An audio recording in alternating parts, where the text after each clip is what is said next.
CC Vida presenta Entre Páginas de la Biblia con el pastor Robert López.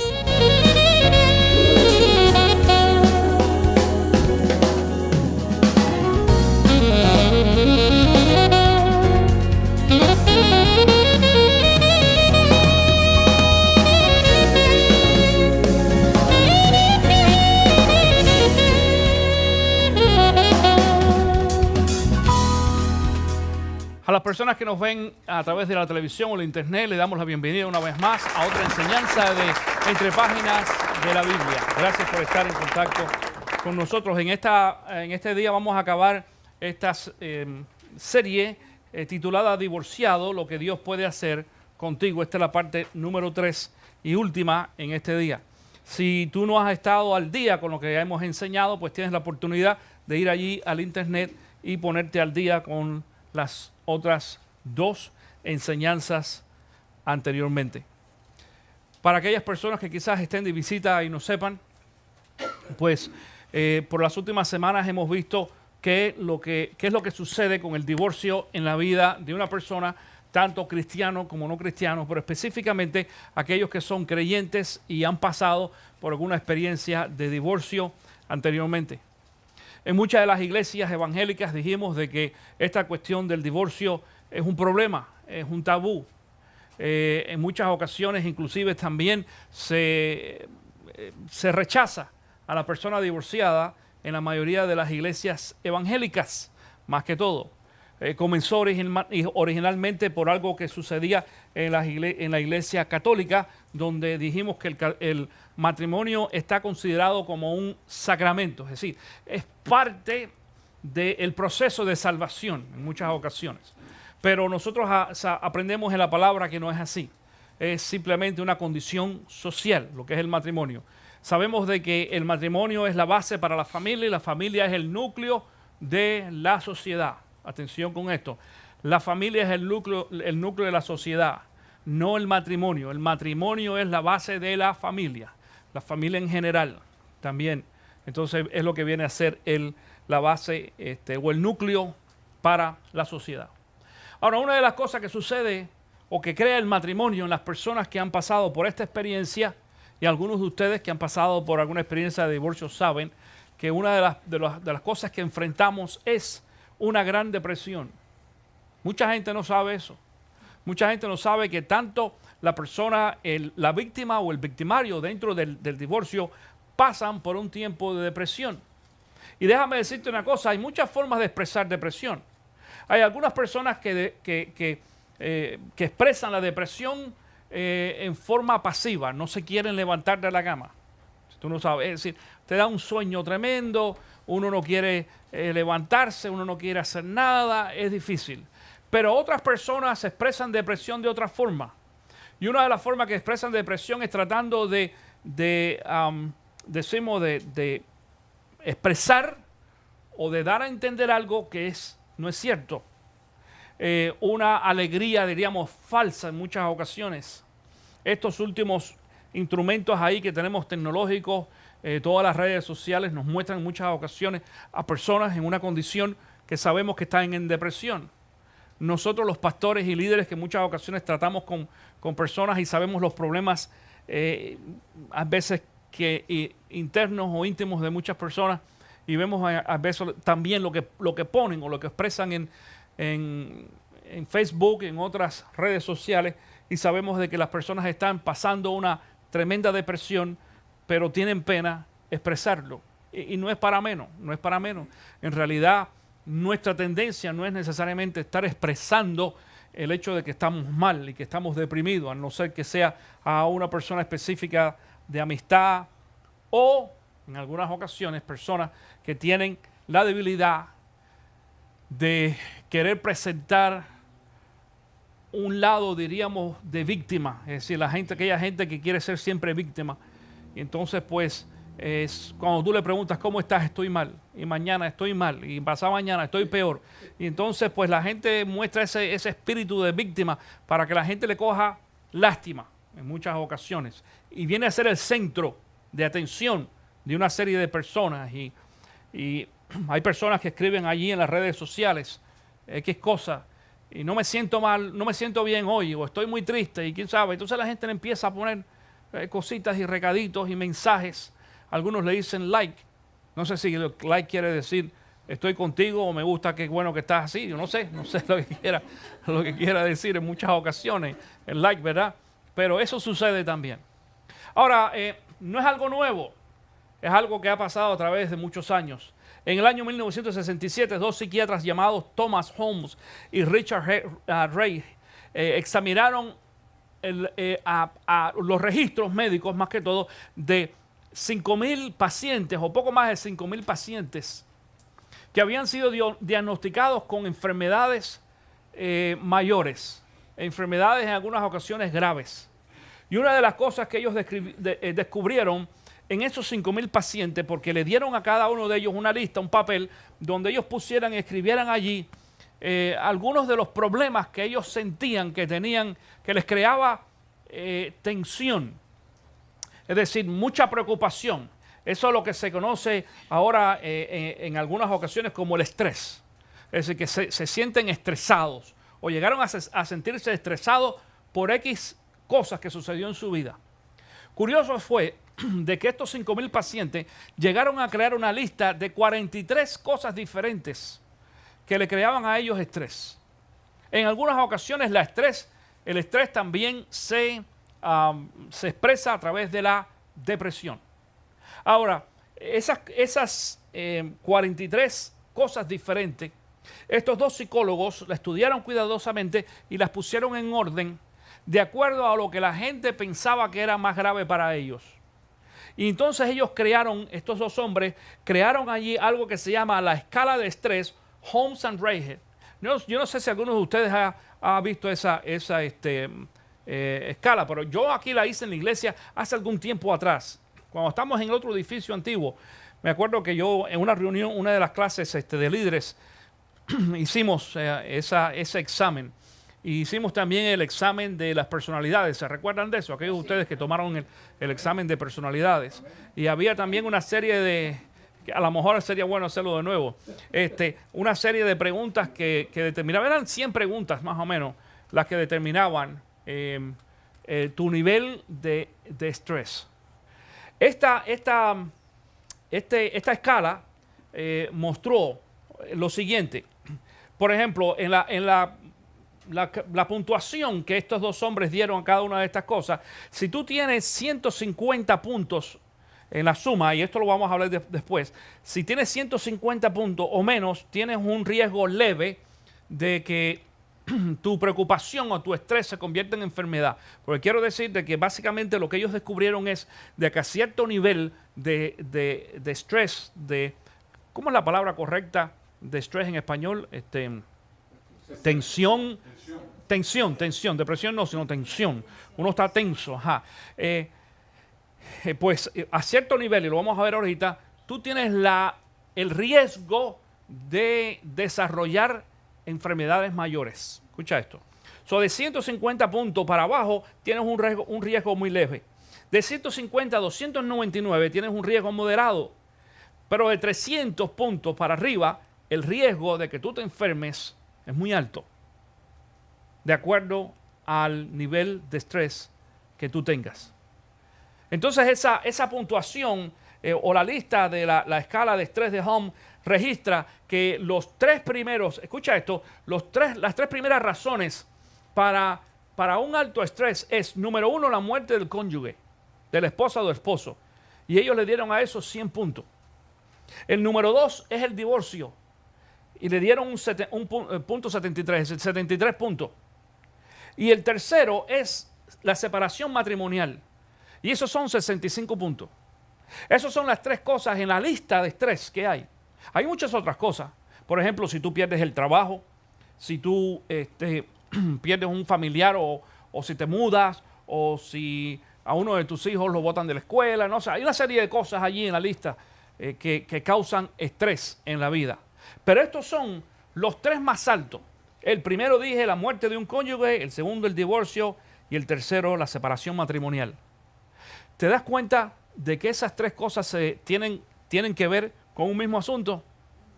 Que es el matrimonio. Increíble. Y tú dices, bueno, pero ninguno de esos llega a 300. No, ninguno de esos llega a 300, pero atención con esto. Por ejemplo, escucha esto. Cuando una persona está pasando por divorcio, y estos son, ¿cuánto dije que es el divorcio? 73 puntos. 73 puntos. La persona que pasa por un divorcio pasa por otro problema también. ¿A qué no sabe cuál es? Algunos de ustedes que han pasado por esta experiencia saben. Bueno, aparte de la separación de los hijos, tiene problemas financieros. Se descubrió también de que los hombres tienen un estrés mucho más alto que las mujeres. ¿Saben por qué? En medio del divorcio. Porque las mujeres se lo llevan todo. Todo, para que tú lo sepas. Todo, el carro, la casa, los muchachos, la cuenta del banco. Y el hombre sabe lo que se lleva. Las deudas. Todas las deudas tienen que pagarlas. Entonces eso tú ves que aumenta el estrés. Digo esto porque entonces ya es 73 más la cantidad, los puntos que sean por la situación económica y los puntos que sea porque en muchas ocasiones algunos pierden el trabajo en medio de eso, si tú no lo sabes. Hay veces que son cuestiones de negocios de familia.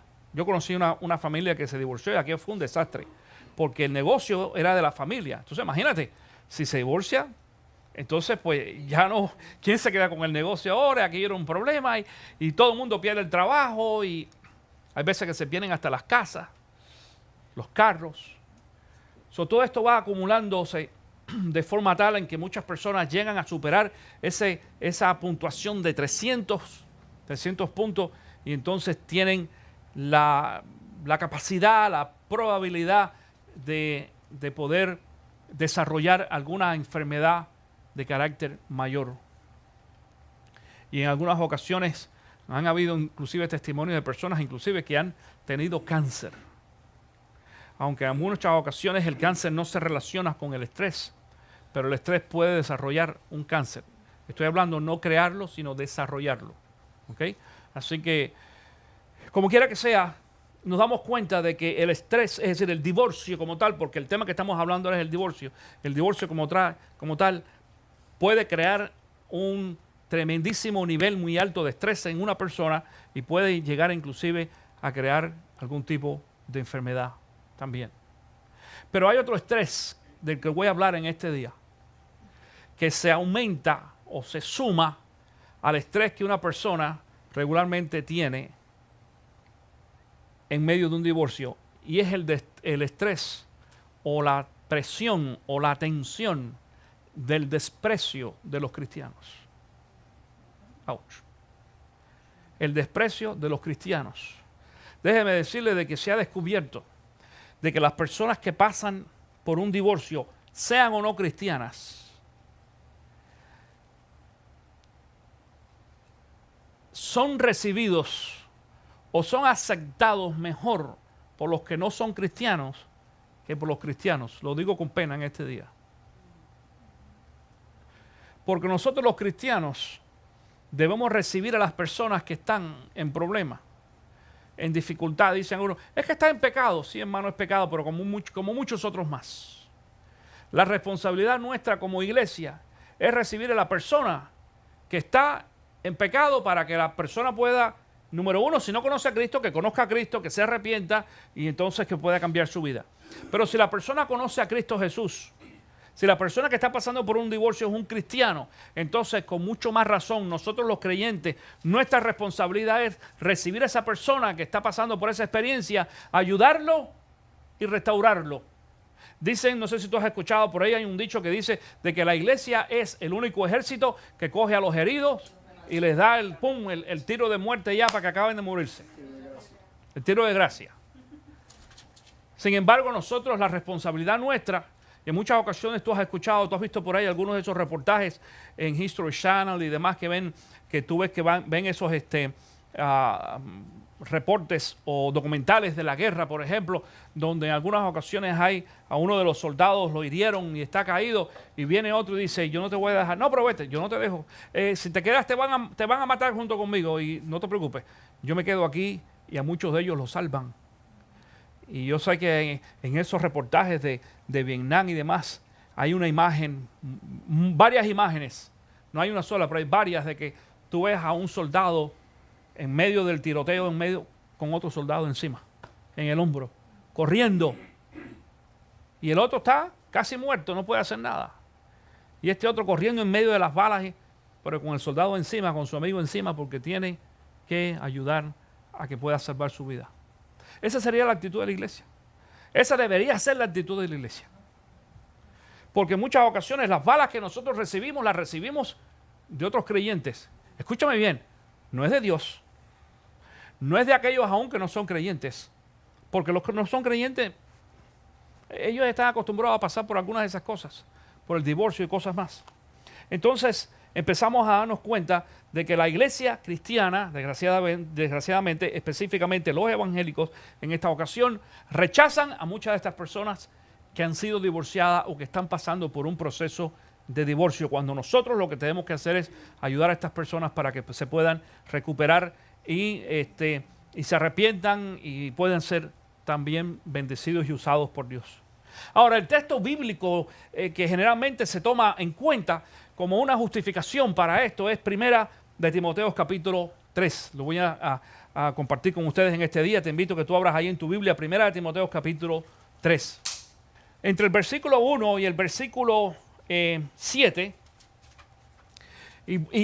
continúa, pero básicamente el versículo 7 nos da a nosotros un parámetro de lo que la Biblia espera de, sobre todo, no de un cristiano, sino de un líder cristiano. Yo quiero que tú entiendas esto, atención. No es un simplemente creyente cristiano, miembro de una iglesia, sino de un líder cristiano. Atención con esto. Este texto bíblico de 1 de Timoteo, capítulo 3, aunque es específicamente escrito o enfocado para los líderes, se utiliza en muchas ocasiones equivocadamente para juzgar a otras personas que no son líderes. Pero encima de eso, aunque se use para el liderazgo, también se usa incorrectamente en algunas de las interpretaciones que se le da. Yo voy a leer hoy, aunque el principal es 1 de Timoteo 3:2, pero yo voy a leer entre el versículo 3 y el 7 para que tú veas lo que dice aquí el apóstol Pablo. Dice, fíjate, se dice que, y es verdad, que si alguno desea ser obispo, a doble función aspira. Es decir, la versión Reina Valera dice, si alguno quiere ser obispo o pastor, mira, algo bueno deseas. Ahora, fíjate lo que enseña la palabra aquí. Atención, esta palabra obispo no se refiere al obispo que nosotros estamos acostumbrados de ver ahora en la Iglesia Católica. Obispo quiere decir administrador. No solamente aplicable a la iglesia, sino también aplicable a otras cosas. El término se usa exactamente el mismo, obispo. Si alguien quisiera ser administrador, claro que está hablando ahora dentro de la iglesia, un líder, un pastor, dice, a noble función aspira. Así que el obispo debe ser intachable, esposo de una sola mujer, moderado, sensato. Yo creo que tú veas la lista que hay aquí, ¿ok? Moderado, sensato, respetable, hospitalario, capaz de enseñar. No debe ser borracho, ni pendenciero, ni amigo del dinero, sino amable y apacible. Debe gobernar bien su casa y hacer de sus hijos, que sus hijos le obedezcan con el debido respeto. Porque el que no sabe gobernar su propia familia, ¿cómo podrá cuidar de la iglesia de Dios? No debe ser un recién convertido. Dicen algunas versiones un neófito, eso es lo que quiere decir, recién convertido. No sea que se vuelva presuntuoso y caiga en la misma condenación en que cayó el diablo. Se requieren además que hablen bien de él los que no pertenecen a la iglesia, para que no caiga en descrédito y en la trampa del diablo. A partir del versículo 8 entonces se refiere a los diáconos. Ahora yo creo que tú veas que es una lista general. Y esa lista general en algunas ocasiones tenemos que pensar si le vamos a tomar esa lista general como los 10 mandamientos. Y digo los 10 mandamientos porque los 10 mandamientos, yo no sé si tú sabes que la Biblia nos enseña que de los 10 mandamientos, si tú rompes uno, ¿qué quiere decir? Los rompiste todos. Los rompiste todos. Por el otro lado, yo no sé si tú analizas cuidadosamente esta lista, ¿Y conoces algún pastor que tenga todas estas cualidades? Yo no lo conozco. Yo no lo conozco. Ni tú tampoco. Digo esto porque aquí hay algunas cualidades, algunas características que habla de liderazgo en el pastorado, específicamente, mi querido hermano, que hay veces que no le damos atención. Pero dice, por ejemplo, entre otras cosas aquí, sensato, respetable, hospitalario. ¿Tú sabes lo que quiere decir hospitalario? ¿Tú sabes a cuántas iglesias hay veces que tú llegas donde el pastor ni te saluda? ¿Y a cuántas iglesias tú entras y sales y nunca ves al pastor? El otro día yo conversaba con alguien que me decía de su nueva iglesia, la nueva iglesia donde está asistiendo y demás. Y yo le hice una pregunta. Digo, ¿tú has conversado con el pastor? Dice, no, todavía. Digo, ¿por qué no? Dice, él está muy ocupado. Digo, ¿y el domingo? Al final del servicio, es decir, cuando el servicio acaba, tú lo has saludado, tú le has dado la mano. Dice, no, nunca le he dado la mano. Digo, ¿por qué? Dice, porque él acaba de predicar y sale por una puerta y no lo vemos más. Me dijo así. Digo, ¿tú entiendes de que el trabajo nuestro como pastores es estar con la gente? Y yo entiendo, según las iglesias va creciendo es mucho más difícil, pero yo conozco pastores de iglesias mega churches que los domingos no se van de esa iglesia hasta que no saluda a toda la gente que sale de su iglesia. Muchos parados en la puerta. Hay veces que hay otros 2 o 3 miembros de la iglesia que tienen que estar empujando a la gente. Ok, avancen para que otros puedan al menos pasar y saludar al pastor. Y hay muchos de estos pastores que son suficientemente cariñosos que no solamente te dan la mano, te dan un abrazo y un beso. ¿Tú sabes cuánta gente abrazan y besan un domingo? Yo te puedo decir de que a más de 1000 personas. En muchas ocasiones los hay. Hago solamente esta mención para que entendamos de que esta enseñanza que Pablo nos da es la mejor recomendación que nos pueda dar y el mejor modelo que tenemos para un liderazgo cristiano, pero no son los 10 mandamientos. ¿Tú entiendes esto, lo que me estoy tratando de expresar en este día? No son los 10 mandamientos. Es decir, ninguno de nosotros los pastores cumplimos con todos estos requerimientos 100%. Por ejemplo, te voy a poner un ejemplo. Allí hay una mención donde dice de que debe gobernar bien su casa y hacer que sus hijos lo obedezcan con el debido respeto, porque el que no sabe gobernar su propia familia, ¿cómo podrá cuidar de la iglesia de Dios? Yo estoy de acuerdo con esto, 100% estoy de acuerdo con eso. Pero ¿hasta qué punto nosotros vamos a llevar ahora a la práctica ese texto bíblico? Porque no nos dice más. No nos dice ni los hijos a qué edad, ni los hijos cuándo. Pero ¿sabías tú de que hubo mucha gente que criticó a Billy Graham cuando Billy Graham comenzó a crecer como evangelista? Porque ninguno de los hijos de Billy Graham eran cristianos. ¿Tú sabías eso? Franklin Graham, quien es ahora el ministro que dirige el ministerio de Billy Graham, es el hijo. Regresó hace muchos años atrás a los caminos cristianos, pero por muchos años era un biker, de esos en las motonetas, y usaba droga, y no iba a la iglesia. Y todos los hijos de Billy Graham, por algún tiempo, estuvieron desviados del camino cristiano. Entonces había personas que decían, usted no puede ser evangelista, porque mire lo que dice aquí la palabra, y sus hijos no están en los caminos del Señor. ¿Te imaginas tú, si Billy Graham hubiera dicho cuando eso es cierto, hermano, yo no puedo seguir como evangelista? ¿Qué hubiera sucedido? ¿Sabes tú que Billy Graham ha sido el evangelista más grande que ha tenido la historia y la vida cristiana después de Moody en los Estados Unidos? Moody fue anteriormente a Billy Graham, quizás el que más personas alcanzó. Digo esto porque qué bueno que Billy Graham no se dejó llevar de los consejos de aquella gente que la sacó este texto bíblico para decirle, tú no puedes ser un líder cristiano. Ojalá tuviéramos líderes que fueran 100% esto, pero no lo son. Ojalá que tuviéramos diáconos que fueran 100% el resto del versículo 8 hacia adelante, pero no lo son. Sin embargo, el versículo al cual nos vamos a enfocar en este día, porque tiene que ver con el tema que nosotros estamos hablando, es ese versículo número 2 que dice, el versículo dice, así que si el obispo debe ser intachable, esposo de una sola mujer. Esa es la frase que vamos a utilizar en este día. ¿Qué quiere decir esto? ¿Qué significa en realidad ser esposo de una sola mujer? Bueno, yo te voy a dar en este día tres interpretaciones diferentes o posibles interpretaciones que en algunas ocasiones se utilizan para poder interpretar o identificar este texto bíblico. La primera es, y tienes la oportunidad de anotar allí en tus hojitas o guía de estudio. La primera es que podría ser traducida como hombre de una sola mujer. Es decir, un hombre que ha estado solamente, físicamente, sexualmente, con una sola mujer. Que no ha tenido ningún otro tipo de relación. Estamos hablando física, sexual, quizás emocionalmente. Pudiera ser esa. Número 2, puede ser entendida como que un hombre, o con un hombre solo puede haber estado casado una sola vez.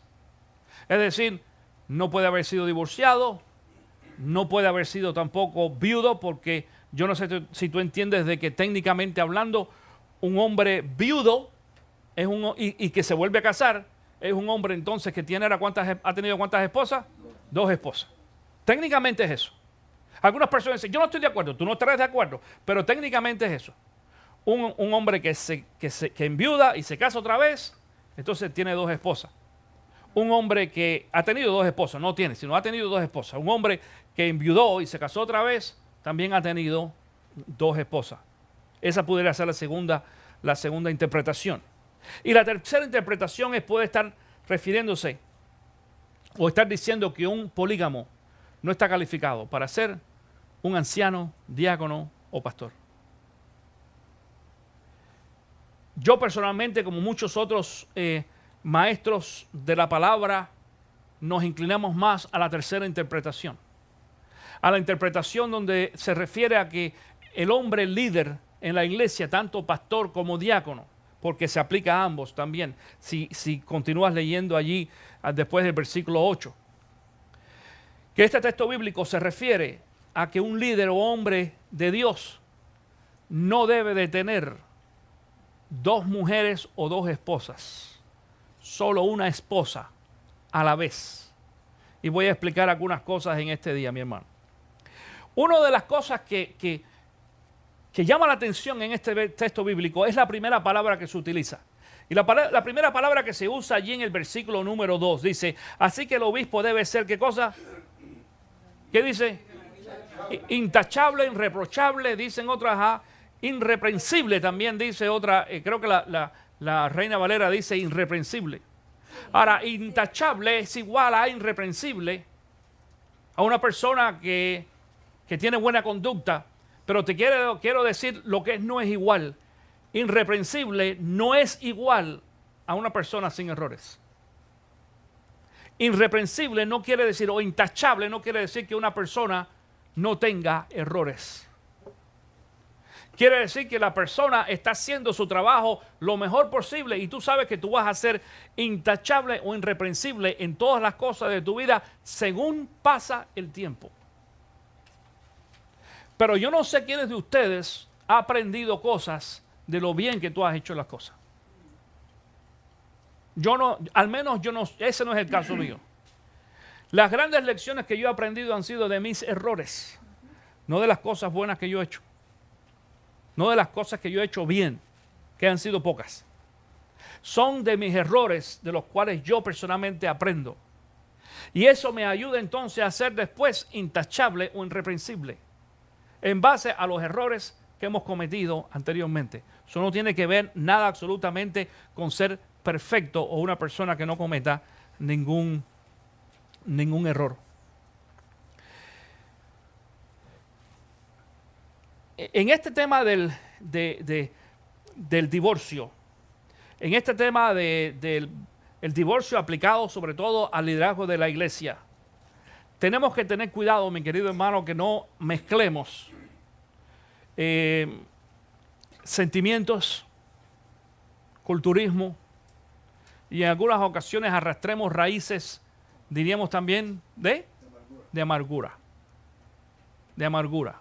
Hay personas que mezclan la amargura con esto también. Ahora, en esta mañana yo te voy a dar a ti al menos 4 razones por las cuales 1 Timoteo 3:2 no se refiere a un hombre divorciado. Porque acuérdate que el tema que nosotros estamos tratando es el divorcio. ¿Ok? Yo te voy a dar 4 razones a ti. La primera, la número 1 en esta mañana, es la razón literaria. Pablo no tenía ninguna razón, ninguna absolutamente, de no decir en ese texto bíblico, no divorciado. Es decir, si diría allí, así que el obispo debe ser irreprensable, en vez de decir esposo de una sola mujer, decir no divorciado. No hay ninguna razón. Y tú dirías a lo mejor, bueno, pero pastor, hubiera podido decir no polígamo. Ah, pero hay un problema. El término polígamo nunca se usó en la Biblia. Nunca, jamás. El término polígamo surgió aproximadamente en el año 1500 dentro de la literatura como una forma de expresión a lo que era la relación de más de una mujer. La poligamia. El término polígamo no se usaba, pero sí se usaba el término divorcio o divorciado. Vete a la Biblia, cualquiera de tus Biblias para que tú veas. Lo puedes hacer tanto en la Biblia en hard copy, en el libro, o electrónicamente, y busca ahí la palabra divorciado para que tú veas que te va a aparecer divorciado o divorcio en varias ocasiones, en varios textos bíblicos, tanto en el Antiguo como en el Nuevo Testamento. Pero no aparece la palabra poligamia. Así que era fácil para Pablo decir en esa ocasión no divorciado. Sin embargo, eso no es lo que dice. Ahora te voy a dar otra razón. La segunda es la razón sociológica e histórica. Y quiero aclarar esto, no dije psicológica, sino sociológica, de sociedad y de historia. Hay muchas personas, escucha esto, hay muchas personas que han afirmado que durante el tiempo de Cristo Jesús y el tiempo cuando Pablo escribió de esto, no existía la poligamia. Eso es incorrecto. Yo he hablado esto con varias personas ya, que creen de que no existía la poligamia. Es más, algunos creen que en estos momentos no existe la poligamia. Y hay en todo el mundo. Hay en este país y hay en otros países. Claro, en este país, en los Estados Unidos, donde nosotros vivimos, la ley controla la poligamia, y entonces, pues, como la controla y la castiga también, hay un poquito más de cuidado en mantener este tipo de vida. Pero te quiero decir varias cosas. Número 1, hay varios tipos de formas de poligamia. No solamente poligamia quiere decir de que una persona tiene 2 esposas, pero en la cultura nuestra hispana, la poligamia es muy, muy común. Si tú sabes que en los países nuestros, una de las cosas más comunes de los hombres que no son cristianos es tener su esposa y ¿qué más? Y la amante. Y la amante, la sucursal dicen otros, ajá. Y la amante, una por fuera. Y en algunas ocasiones hay personas, hay hombres que mantienen una relación por tantos años que hasta hijos tienen en otra relación. Hay muchas veces que no lo saben, pero en otras ocasiones lo sabe el vecino, el carnicero, el de la bodega, la familia y la abuela, y después lo sabe la mujer y no dicen nada. Eso es una forma de poligamia. Poligamia, poli, 2. Es decir, estamos hablando de una relación más de uno. Hay 2, por lo menos. Bueno, curioso, en algunas ocasiones hay uno más de 1 y más de 2 y más de 3 también.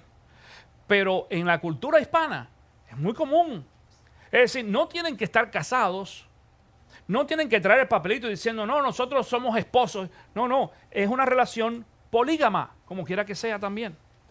En la cultura nuestra hispana, inclusive, mi querido hermano, fíjate, todavía no he hablado de la cultura esta, de la cultura del tiempo de Jesús, no. En la cultura nuestra, inclusive, en muchas ocasiones, y voy a decir esto, debería ser entre las personas no creyentes, pero desgraciadamente yo he escuchado, lo que voy a decir a continuación, lo he escuchado inclusive de palabras de algunos que dicen ser cristianos, donde hombres le dicen a sus hijos, es hora de que te busques una novia y aprende lo que tengas que aprender antes de que te cases. Y hay papás que le buscan las novias a sus hijos.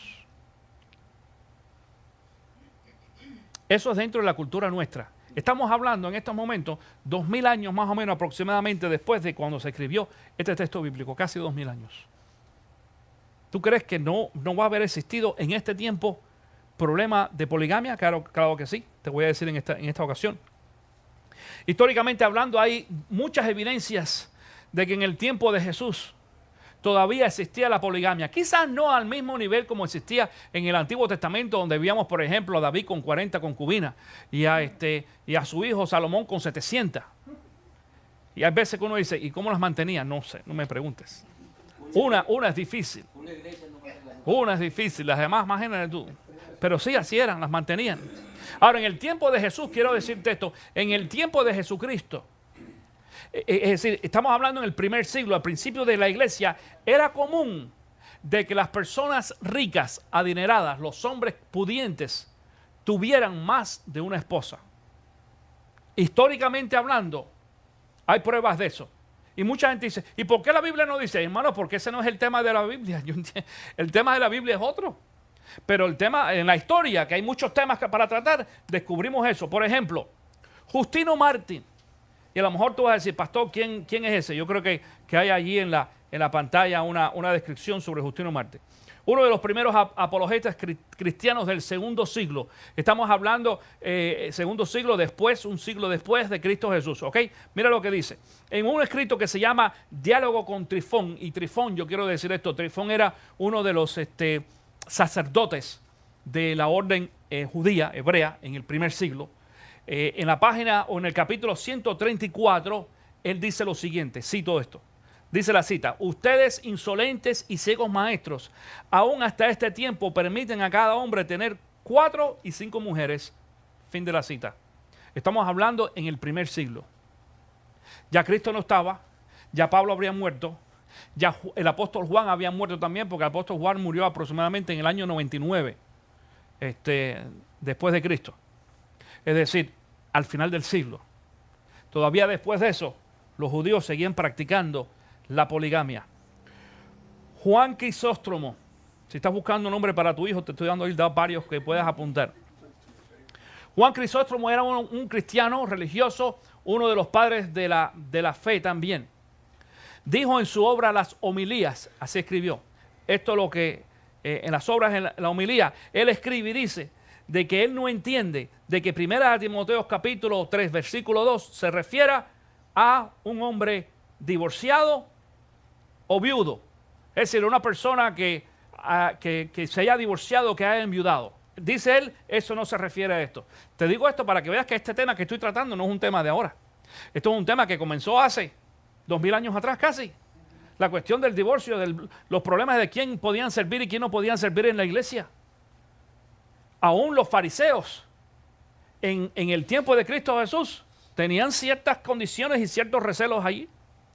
Históricamente hablando, pudiéramos hablar no lo vamos a hacer por falta de tiempo, pero por ejemplo, del periodo de antes de Cristo Jesús, anteriormente había un escritor que se llamaba Heródoto, historiador, y había otro que se llamaba Tertuliano, después, como aproximadamente un siglo, 2 siglos después, Tertuliano también escribe exactamente acerca de este asunto. Sin embargo, los datos históricos mejores que sobre este tema que nosotros encontramos, los encontramos de Fabio Josefo, o lo que nosotros conocemos también como Tito Flavio Josefo. Era un historiador judío del tiempo de Pablo. Judío fariseo. Después ustedes ahí pueden en la internet meterse y ver quién era este hombre. Yo tengo varias de sus escritos. Pero Josefo dice, y digo Josefo porque es más conocido como Josefo, dice en su obra Guerra Judeo-Romanas, dice él que el rey Herodes tuvo 9 mujeres. Estamos hablando el rey que existía dentro del tiempo de Cristo Jesús. Dice Josefo también, dice él, esto lo escribió en el libro de Antigüedades, así se llama, Antigüedades, tomo 17, página 14, dice así: es costumbre nacional de los judíos tener varias mujeres al mismo tiempo. Estamos hablando de la historia del primer siglo de la iglesia. Pero dijo algo mucho más importante que eso. En uno de los escritos de Josefo, él dice que la iglesia cristiana en el primer siglo encontró tremenda lucha con la enseñanza o la nueva enseñanza de Pablo.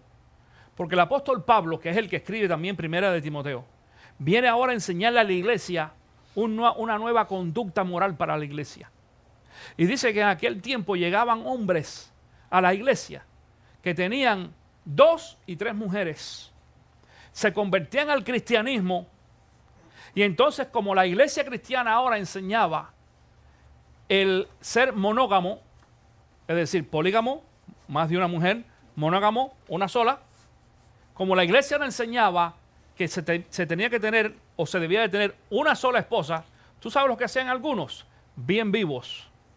Decían, ok, ya tengo demasiadas mujeres y en algunas ocasiones molestan, y dejaban o a la más fea, a la más gorda o la que tenía más hijos. Históricamente hablando, esos son datos históricos. Y entonces Pablo dice, no. Tampoco así, porque tú no puedes dejar a tus hijos. Y tú no puedes dejar tu responsabilidad con aquellas mujeres que ya tienen responsabilidades. Es más, si te vas al libro de Romanos, te vas a dar cuenta que Pablo dice que cada persona que llegue a Cristo Jesús dice, como llegaste, quédate. Primera de Corintios capítulo 7 también habla de eso. Dice, como llegaste, quédate. Si vienes casado, quédate casado. Si vienes soltero, quédate soltero. Y la razón, una de las razones por las cuales Pablo dice eso, era porque muchos de los hombres que venían a la vida cristiana entonces, venían con este arrastre de tener más de una esposa. Por eso era necesario que Pablo dijera, tú puedes ser cristiano, pero para ser ministro, fíjate esto, no hay ninguna condición, en ningún momento en la Biblia aparece un texto bíblico donde diga de que tú no puedes ser cristiano y tener 2 esposas. Atención con esto. Ouch, esto es duro. Mira, no lo dice. No estamos diciendo en esta mañana de que nosotros estamos promoviendo ni aceptando eso. No, la enseñanza bíblica, mi querido hermano, la enseñanza bíblica es que el plan original de Dios desde un principio fue un hombre y una mujer. Eso es un matrimonio. Un hombre y una mujer. Pero no hay ningún texto bíblico que diga que para ser miembro de la iglesia, atención a esto, para ser miembro de la iglesia, tú tengas que ser monógamo. Pero sí dice, hay un texto, este texto bíblico, y también en el libro de Tito, de que para ser líder o pastor, no puedes ser polígamo, tienes que ser monógamo. Monógamo quiere decir otra vez, esposo, ¿de qué? De una sola mujer. Esposo de una sola mujer. Eso es bien claro. Y yo sé que muchas personas dicen, ay, yo no quisiera escuchar eso. Digo, bueno, pero es que de esa forma es. Ahora, nosotros promovemos otra vez la santidad en la iglesia, porque el tener, aunque tú no seas un líder en la iglesia, el tener una sola esposa, o no estamos hablando solamente de esposa, una sola relación. Porque a lo mejor no son hombres casados, claro, en la sociedad en que nosotros vivimos no, pero en la iglesia también se da de vez en cuando que tanto hombres como mujer tienen su desliz y se les descubre por ahí una segunda relación. Eso es común en muchas iglesias, mi querido hermano. Y en muchas ocasiones el pastor ni se entera. Para que tú lo sepas. Ni se entera. Y la esposa menos. Y de pronto es así y se van de la iglesia, se pierden y tú dices, ¿qué pasó? Y cuando lo vas a visitar, entonces que empiezas a enterarte de lo que estaba sucediendo. Te voy a dar la tercera razón en esta mañana y es la razón bíblica. La razón bíblica es de que la Biblia, aún el Nuevo Testamento, tiene varios ejemplos en la historia bíblica, en el Nuevo Testamento, de que en el tiempo de Jesús había personas que practicaban la poligamia. Acuérdate que lo que estoy justificando en este día es de que este texto bíblico, esta frase, esposo de una sola mujer, no se refiere a ser divorciado, sino se refiere a ser polígamo. Polígamo. Es decir, no a ser divorciado. El problema no era ser divorciado. El problema era ser polígamo. Tener más de una esposa. Es una cuestión de moralidad. No de condición de la vida tuya en alguna ocasión.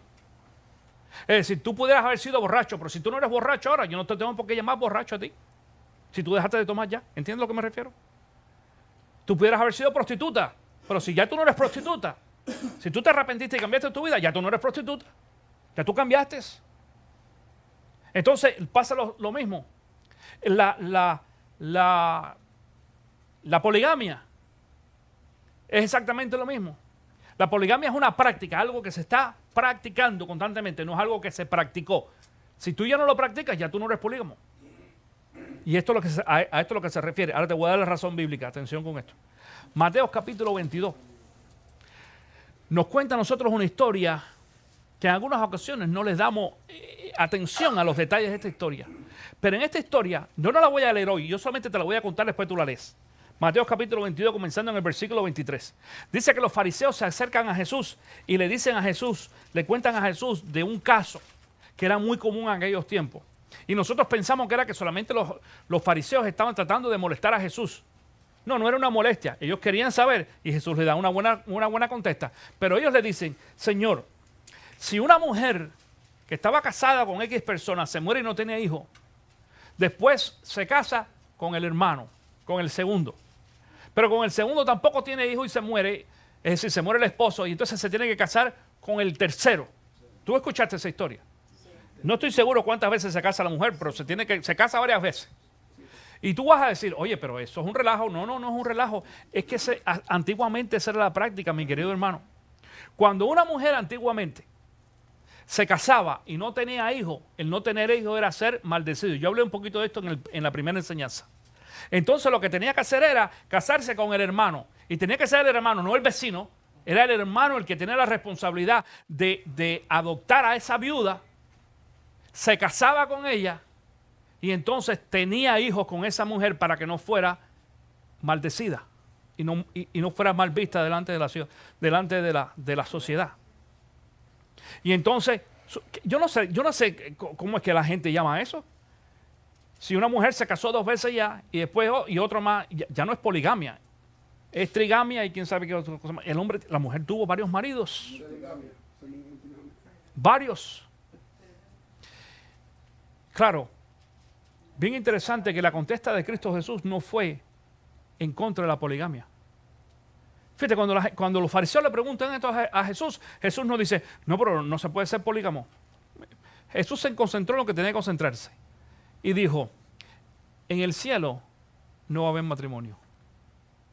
Fíjate que no le dio importancia a la poligamia. ¿Por qué?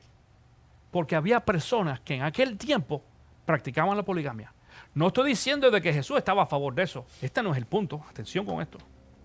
Quiere decir de que Jesús entendía que en la sociedad donde él vivía, en ese tiempo, en ese momento, había personas que practicaban la poligamia. Por eso ese ejemplo que nos da allí la Biblia era relativamente común.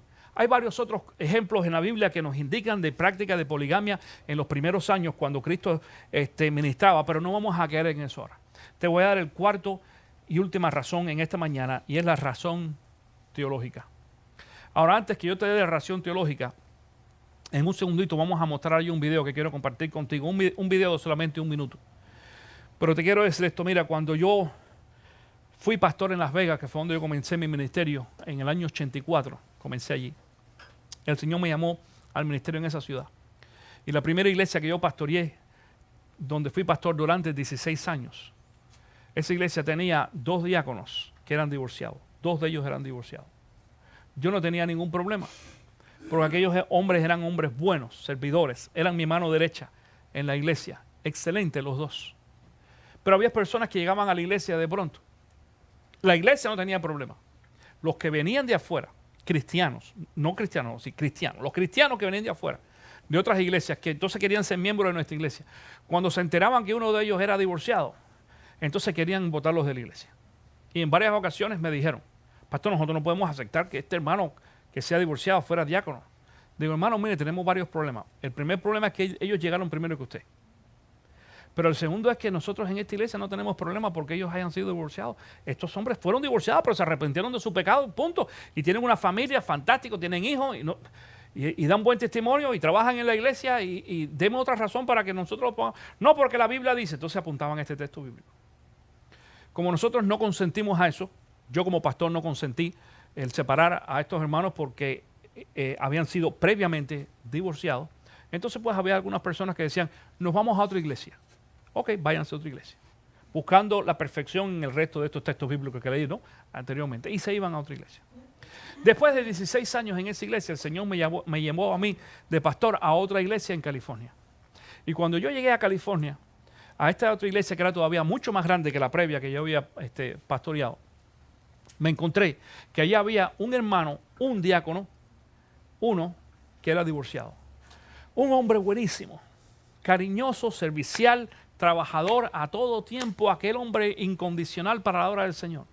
Ya llevaba varios años ahí divorciado, pero había un grupito de hermanos en la iglesia que enseguida vinieron a decirme, bueno, ahora usted es el pastor nuevo, usted tiene que venir a resolver algunos problemas aquí. Digo, bueno, ¿cuáles son? Hágame una lista. Y uno de los problemas que me presentaron es el hermano fulano es divorciado y no puede ser diácono. Porque la Biblia dice. Entonces yo convoqué una reunión de toda la iglesia, para poner en orden algunas cosas. Y una de las cosas que tratamos fue ese punto. Y yo enseñé lo que yo creía. Pero para ayudarme a hacer la presentación, yo invité a uno de mis maestros del seminario. En ese tiempo yo estaba haciendo la maestría en teología en el seminario Golden Gate, allí en California. Y uno de mis maestros, el doctor Rudy González, muchas personas lo conocen, quizás alguna persona que esté viendo ahora en internet dice, yo lo conozco. Bueno, Rudy González era mi maestro allí también en el seminario. Era maestro de griego y de hebreo. Un hombre que tiene 2 o 3 doctorados, un hombre respetable entre los hispanos y aún entre los anglos también, con una gran preparación teológica. Y yo compartí con él, le dije, Rudy, mira, tengo esta situación en la iglesia. Rudy era miembro de nuestra iglesia también. Digo, tengo esta situación en la iglesia, tengo este problema. Ya ayer la había escuchado. Dije, voy a hacer la presentación en la reunión. Y yo quisiera que ahora tú, como un cátedra, maestro del seminario, con la acreditación que tienes del seminario, teológicamente hablando también, pues yo te quiero invitar a que tú, aparte de lo que yo diga, tú puedas compartir con la iglesia lo que tú crees del caso de este hermano, específicamente, que es divorciado. Ese es el video que quiero que ustedes vean a continuación. Esto fue en el año 1998 en California. Allí nos van a ver a los dos, a mí y a Rudy. Estamos de espalda los dos, pero lo que van a ver ahora sucedió hace ya 15 años atrás, más de 15 años atrás. El adulterio es una cosa y el estar casado con 2 mujeres es otra cosa. Y el haber tenido una esposa y luego otra esposa es otra cosa aún. En realidad no hay un consenso bíblico neotestamentario acerca de lo que significa este punto. Porque todos aquí, yo creo, admitiríamos que es correcto que una persona, por ejemplo, un hombre que pierde a su mujer, muere por X razón y se vuelve a casar, esa persona todavía podría seguir adelante en el ministerio trabajando, aunque técnicamente podemos decir que este sería un hombre que tuvo 2 esposas. O sea que no es tan fácil así, hermanos. No es tan fácil así. Ahora, hermano, yo creo que para pecar todos somos muy capaces. Y si ha habido arrepentimiento de su parte, hermano, y usted ha reconocido eso, yo diría, hermanos, que en realidad si Dios puede dejar eso en el pasado, nosotros también debemos dejarlo en el pasado y reconocer el ministerio, el servicio que el hombre puede rendir al Señor. Este testimonio del doctor Rudy González nos ayudó mucho allí en aquella iglesia. Y aquel hermano se aceptó que continuara como diácono. Todavía en estos momentos sigue siendo diácono de esa iglesia y yo estoy en contacto con ellos. Todavía sigue siendo diácono de esa iglesia. Y el Señor ha bendecido la vida de ese hombre y la vida de esa iglesia. Con esto quiero concluir en esta mañana como ración teológica. A lo mejor tú quieres anotar ahí en tus notas. Decir que un divorciado no puede ser ministro de una iglesia es anular la gracia de Dios. Decir que un ministro no puede ser, es decir, un divorciado no puede ser ministro en una iglesia es anular la gracia de Dios. Y voy a hacer una pregunta rapidito y con esto acabamos. Los textos bíblicos que voy a dar a continuación no van a salir en las pantallas, solamente para aquellos que nos ven allí en internet. Pero, ¿qué es peor? ¿Ser divorciado o ser asesino? Yo no sé qué tú piensas.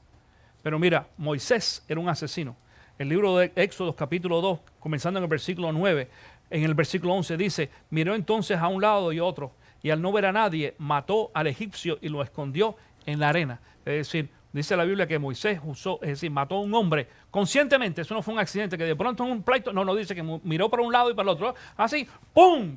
Y vamos a enterrarlo rápido para que nadie sepa nada, y tuvo que salir corriendo después de Egipto. Déjame decirte una cosa, años después Dios utilizó a este hombre como uno de los hombres más importantes de la Biblia, para que tú lo sepas. Y a lo mejor mucha gente dice, pero no era pastor, no importa, era líder de Dios. El segundo que te voy a presentar es David. Dice el libro de los Hechos, capítulo 13, versículo 22, dice, he encontrado en David, hijo de Isaí, un hombre conforme a mi corazón. Eso lo dijo Dios. Y todos nosotros sabemos de que David cometió dos grandes pecados. ¿Cuál fue el primero? Adulterio. Adulteró con la vecina, como decimos. Y después entonces asesinato, porque mandó a matar al marido. Literalmente fue el autor intelectual de la muerte del marido para poderse casar con esa mujer. Y hasta estos momentos, déjame decirte una cosa, mi hermano, hasta estos momentos, yo no he visto a ningún creyente, ni a ningún pastor que aún sostiene de que los divorciados en la iglesia no pueden ser líderes. No lo he visto arrancarle las hojas a los salmos, ni a los cantares, ni a los proverbios, porque eso, la mitad de eso o más los escribió David. Bien curioso. Todavía utilizamos como los textos de inspiración en muchas ocasiones las mismas palabras de David, que era un asesino y un adúltero. Adúltero y asesino, las dos cosas. Claro, se arrepintió. Dios lo perdonó y Dios lo usó. El otro que quiero mencionar en este día es Pablo. Dice Hechos 8:8. Y Saulo estaba allí aprobando la muerte de Esteban. Porque la Biblia nos muestra a nosotros de que Pablo era un asesino, perseguía a los cristianos para traerlos a martirologio. Y Dios lo utilizó. Pero hay un ejemplo todavía mayor que ese. Porque mucho mayor pecado que ser divorciado y ser asesino, ¿sabes cuál es? Negar a Cristo Jesús. Ese es el pecado más grande que nosotros pudiéramos cometer, mi querido hermano. Y la palabra nos dice a nosotros de que Pedro negó a Cristo no una vez, lo hizo 3 veces. Lo hizo 3 veces. A un hombre con quien caminó durante 3 años y medio y con quien le prometió, como tú y yo en muchas ocasiones le prometemos cosas a Dios. Pedro también le prometió a Jesús, Señor, yo nunca te voy a fallar a ti. Y le falló. Y déjame decirte una cosa, la historia nos dice a nosotros, la historia bíblica, que después que Cristo Jesús resucitó, dice que regresó allí a la playa y fue a buscar a Pedro. Porque Jesús conocía el corazón de Pedro. Y en Juan capítulo 21, versículo 17, le hace la tercera pregunta, ¿me amas? Y le respondió, Señor, tú sabes todo. Tú sabes que te amo. Jesús le dijo, apacienta mis ovejas.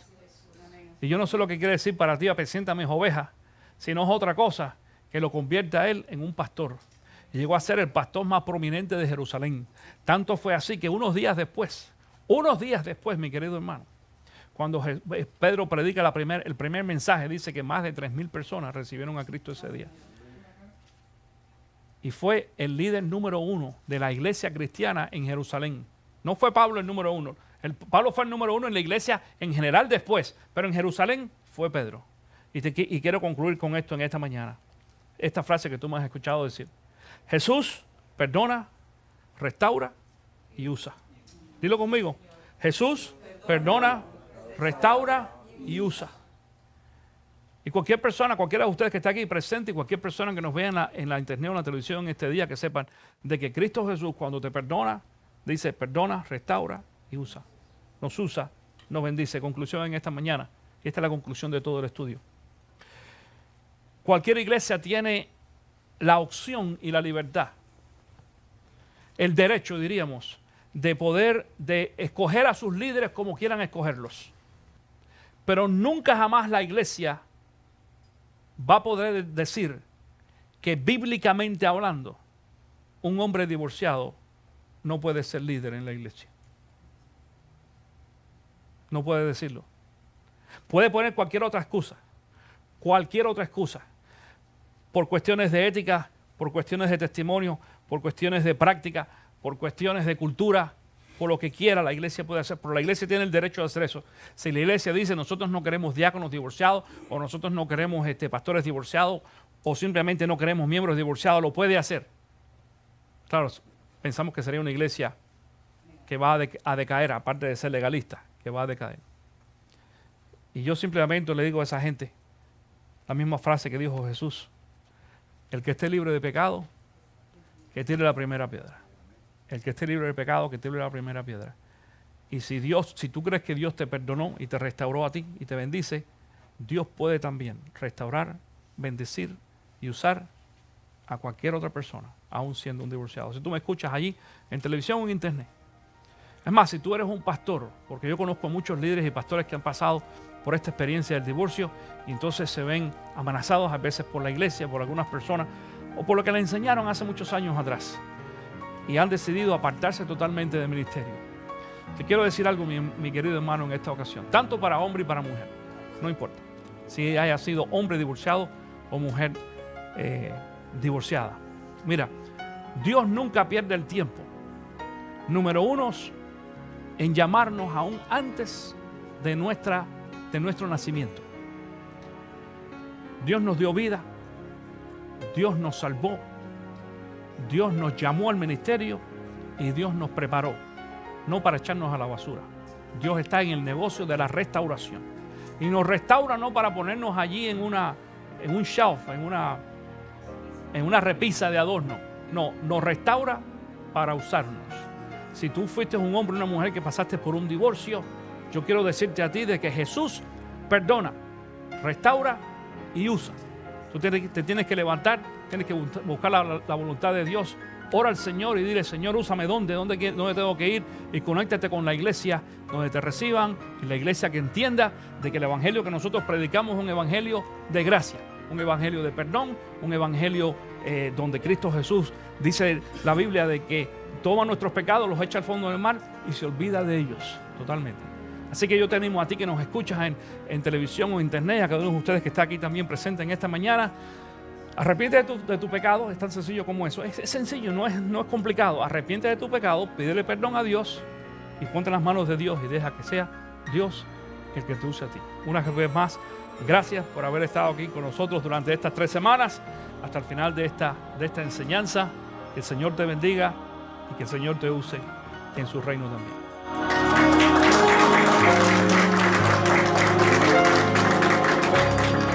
Usted puede obtener una copia de este video en formato DVD enviando su donativo de $10, incluyendo envío y manejo, escribiendo a Entre Páginas de la Biblia, 3530 East 14th Street, Ocala, Florida 34470, o a través del correo electrónico info@ccvida.com. Para más detalles o información, visite ccvida.com. Esto fue una producción de Entre Páginas de la Biblia con el pastor Robert López.